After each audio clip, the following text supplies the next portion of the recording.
Bill Spencer stood outside the gleaming facade of the private medical facility he had chosen with trembling conviction, the late afternoon sun casting long shadows across his furrowed brow as he glanced at the small, still form of his son, Liam, strapped onto a gurney by two anxious orderlies. The plan had seemed foolproof. Under the guise of ensuring Liam's safety, he would spirit him away from the hospital where he believed spies and hidden cameras threatened to expose his family's darkest secrets.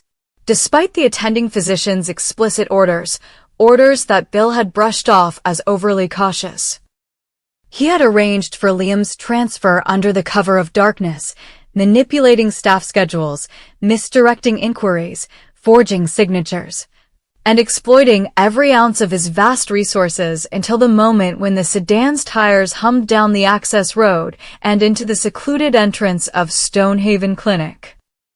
He had visualized the pristine waiting room, imagined the top-tier cardiac specialists on standby, celebrated in his mind the sense of triumph that would surge through him as he handed Liam over to those he believed would protect him best. Yet in his haste and determination, he overlooked the lifeline that sustained his son's very heartbeat, the continuous infusion of a specialized cardiac medication delivered through an infusion pump rigged to Liam's foreline. Amid the flurry of paperwork and whispered instructions to the private team, the lines tangled and the electricity faltered. The pump died. Bill watched in horror as the rhythmic drip slowed to a mere trickle, then stopped altogether, leaving Liam unprotected, vulnerable, his heart's metronome faltering in response. He lunged forward, fingers fumbling at the device, but the damage had already begun. Liam's face grew pale beneath the crisp linen sheets, beads of sweat forming at his temples even as his chest heaved with increasing difficulty. "Someone call Dr. Hayes," Bill roared, panic rising like bile in his throat, but the clinic staff, professionals though they were, did not have the exact formulation on hand. They scrambled, rotating vials and checking tenuous orders, their every movement exuding urgency yet tinged with the dread that had begun to take root deep in Bill's soul. Across town, back in the hospital's hushed halls, Steffi Forrester and Hope Logan erupted into a frenzy of fear and disbelief the moment they discovered Liam missing from his ICU bed. Their grief-stricken wails ricocheted off sterile walls as security cameras were scoured, keycard logs mined for clues, and every corridor searched under the glare of wireless floodlights. Steffi's phone never stopped ringing, friends, family, even the police demanding details. While Hope sprinted from nurse's station to nurse's station, her eyes wild, resolute to bring her brother back. The echoes of Liam's laughter at family gatherings years ago, the memory of his crooked grin whenever Steffi teased him, and the warmth of his presence at Hope's darkest moments now fueled their frantic determination, as if each heartbeat of theirs aligned to the urgent rhythm of his disappearing life. Meanwhile, at Forrester Creations' sprawling estate, Ridge Forrester grappled with a crisis far more torturous than any boardroom betrayal. Word had reached him that Bill Spencer, a man he had considered a brother-in-law, a rival, even a friend, had orchestrated the kidnapping of his own son, severing the medical lifeline that kept Liam alive. The evidence lay bare. Falsified documents, clandestine phone records, eyewitness accounts of Bill's dark-suited drivers and clandestine midnight rendezvous with unsavory associates. Ridge paced the length of the grand foyer, hands pressed to his temples as whispers of legal ruin and moral outrage swirled. On one hand, justice demanded he turn Bill in, hand him over to the authorities for the crime of abducting a patient and endangering a child's life. A crime that carried heavy penalties and would shatter the Spencer empire's public image forever. On the other hand, Ridge knew that if Bill remained in custody, Liam's odds of survival hung in a precarious balance. The man who had orchestrated this madness also knew every nuance of his son's condition, every tailored dosage and emergency protocol. To let Bill go would mean betraying the law, risking his own reputation and inviting whispered accusations that the Forrester family sheltered their own at the expense of morality. Ridge closed his eyes, the weight of the decision pressing down like the crushing tides of a storm, until finally he exhaled and made his choice. Blood ran deeper than contracts, and a father's flawed love, no matter how destructive, could not be abandoned when life itself hung in the balance. He picked up the phone and dialed Bill's private line, each ring bringing him closer to the man who had betrayed all he held dear, yet also to the man whose knowledge might save his grandson's life. As Ridge explained his decision, no charges, no public scandal, only immediate cooperation and confinement within the Forrester estate's guest wing, he felt both relief and revulsion. He would shoulder the burden of the secret, bear the whispers behind closed doors, and shield his family from the prying eyes of tabloids and prosecutors alike, all for the faint hope that Liam's heart would steady once more. Back at Stonehaven Clinic, Bill stood over his son's bed, face etched with guilt and fear, as the emergency response team finally located the correct infusion set and administered the life-saving medication. Monitors beeped and flickered. Nurses exchanged frantic instructions. Every second felt like an eternity until, at last, Liam's heartbeat found its former cadence, weak but steady, evidence that the crisis had not claimed him. Relief washed over Bill like a cleansing tide, yet he could not escape the shadows of his own actions, the realization that his violation of trust and the law had nearly cost his son everything. When Steffi and Hope arrived at the clinic, breathless and tear-streaked, they found Ridge standing guard at the entrance, explaining in hushed tones that Liam was safe but fragile, and that Bill would remain in private lockup until the dust settled. Their emotions crashed together, grief for the ordeal, gratitude for Liam's survival, fury at Bill's recklessness, and dread for the turbulent fallout that still lay ahead. As they huddled around Liam's bedside, hands clasped over pale blankets, they understood that life's fragility had never been more vivid, nor their bonds more fiercely tested. Outside, news of the private medical incident began to leak.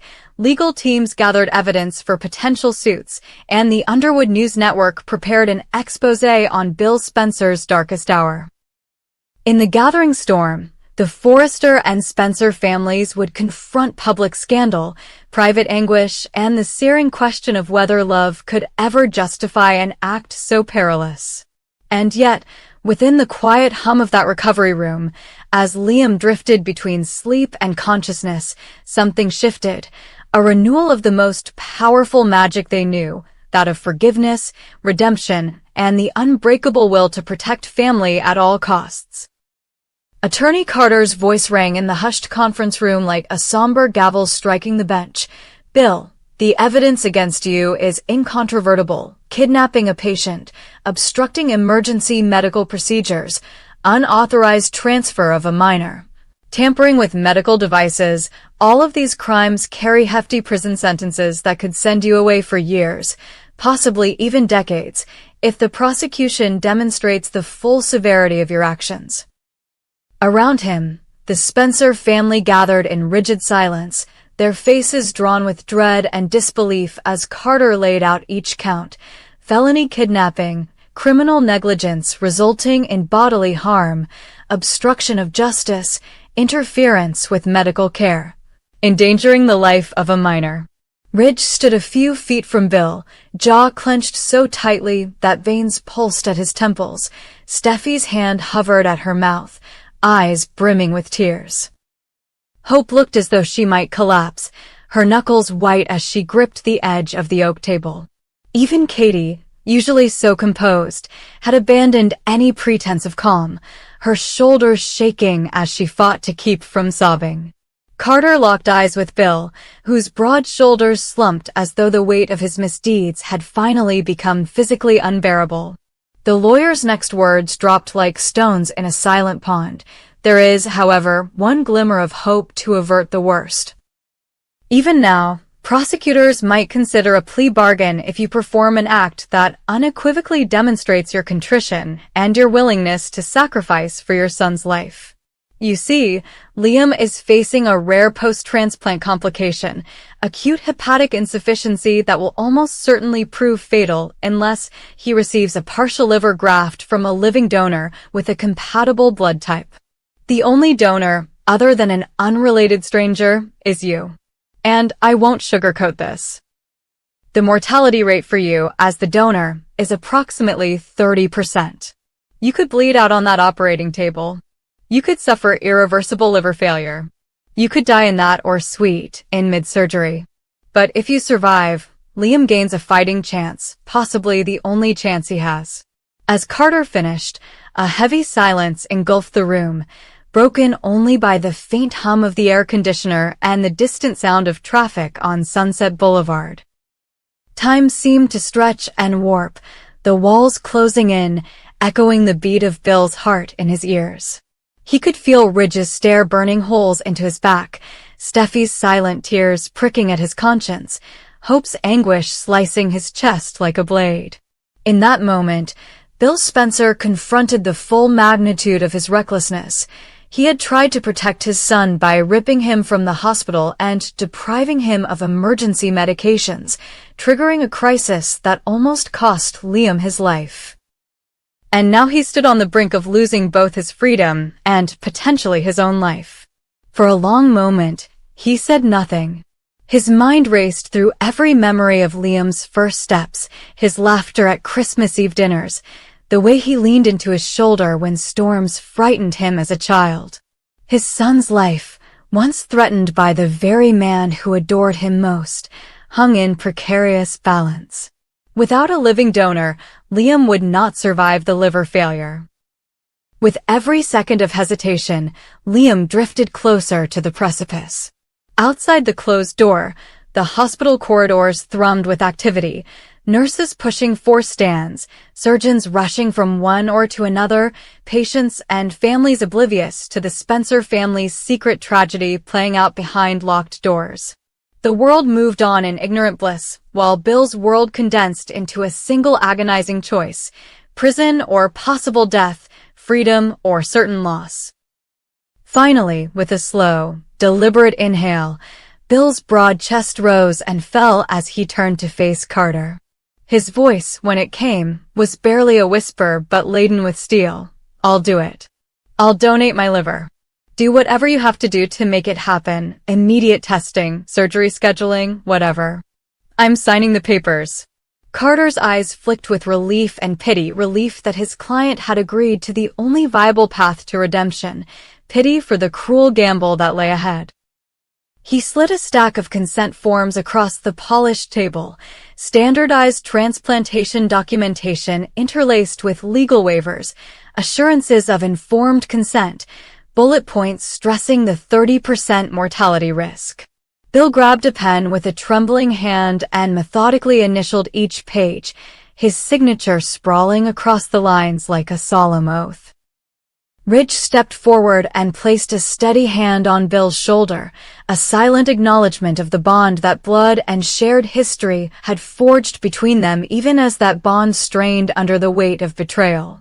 Steffi knelt beside her father, pressing into his other shoulder as she fought to steady her tears, while Hope stood at the doorway, her silhouette framed by fluorescent light, every inch of her poised between fear and hope. As the last signature fell into place, a hush enveloped the room, a moment of reverent gravity before the storm. Carter closed the folder with a soft snap and announced, "The transplant team will schedule you and Liam for surgery immediately. I'll negotiate with the district attorney to delay any filing of charges until after the procedure. If both of you pull through, I'll push for leniency and, ideally, complete dismissal on grounds of utmost good faith and extraordinary family necessity. But make no mistake, if anything goes wrong, the charges will proceed as originally planned." Bill nodded slowly, his jaw set, his eyes fixed on the floor as he grappled with the enormity of what he had just committed himself to, risking his life for his son's survival at the cost of his own. The room emptied as Carter departed to finalize arrangements and the family relocated to Liam's hospital wing, each step hallmarked by the echo of uncertainty that trailed them like a shadow. When they reached the sterile hallway where Liam lay in ICU, hooked to monitors and ventilators, Bill paused at the threshold. The beeping machines provided a steady, reassuring rhythm that had become the soundtrack of his nightmares. Every beep underscored the life he must save. With a slow nod, he entered the room. Liam's skin was pale, almost translucent beneath the fluorescent lights, his chest rising and falling with mechanical precision. Dr. Hayes hovered nearby, flanked by surgical coordinators who carried the weight of logistical nightmares on their tired shoulders, matching blood tests, cross-referencing tissue compatibility, verifying immunological markers. When their eyes met, the doctor offered a curt nod. Surgery was slated for the following morning at first light, and the prep would be grueling. Bill knelt beside the gurney and took Liam's hand, the tube snaking from his arm brushing against his palm like cold whispers of mortality. For a moment, father and son were united in silence, separated only by the sterile linens and the thin wall between life and death. Bill leaned in and murmured, "I love you, son. I'm here. I'll see you on the other side." Liam's eyelids fluttered, and though he could not speak, a faint tightening of his fingers around Bill's told his father that the boy's spirit burned on, undimmed by pain or fear. All through the night, Bill remained at Liam's bedside, refusing sleep, refusing food, steeling himself for the ordeal to come. He reviewed photographs in his mind, Liam's first haircut, his crooked grin when he mastered tying his shoelaces, the pride beaming from his eyes when he graduated high school. Each memory served as a talisman against despair, a reminder that no sacrifice was too great when weighed against the life of a child. Dawn's pale fingers crept through the blinds, bringing with them the surgeons in their green scrubs and scuffed sneakers, the scrub nurses, the anesthesiologist with her calm competence, the perfusionist ready to monitor Bill's vitals. As Bill was shepherded into the pre-op bay, draped in a gown thin enough to let the chill of mortality seep into his bones, Carter slipped in for a final word. "You're doing the right thing. No matter the outcome, you've shown the courts and the world that your only motivation is your son's welfare." Bill nodded, swallowing the lump in his throat. A nurse clipped an ID bracelet to his wrist, and the anesthesiologist applied leads that would track every heartbeat and breath. Intravenous fluids ran clear and cold into his arm. When the surgeon arrived, he offered a professional nod, then explained the procedure one last time. Right hemihepatectomy with living donor transplantation, grafting Bill's liver segment into Liam's portal vein, reconstructing the biliary ducts, ensuring vascular anastomosis with absolute precision. The surgeon's words became distant echoes as an oxygen mask descended over Bill's face, and he felt the drugs wash over him like a dark tide, pulling him toward oblivion. His last waking thought was not of fear, but of the memory of Liam's laughter, a bright, unbreakable sound that he vowed to hear again. And then, into darkness.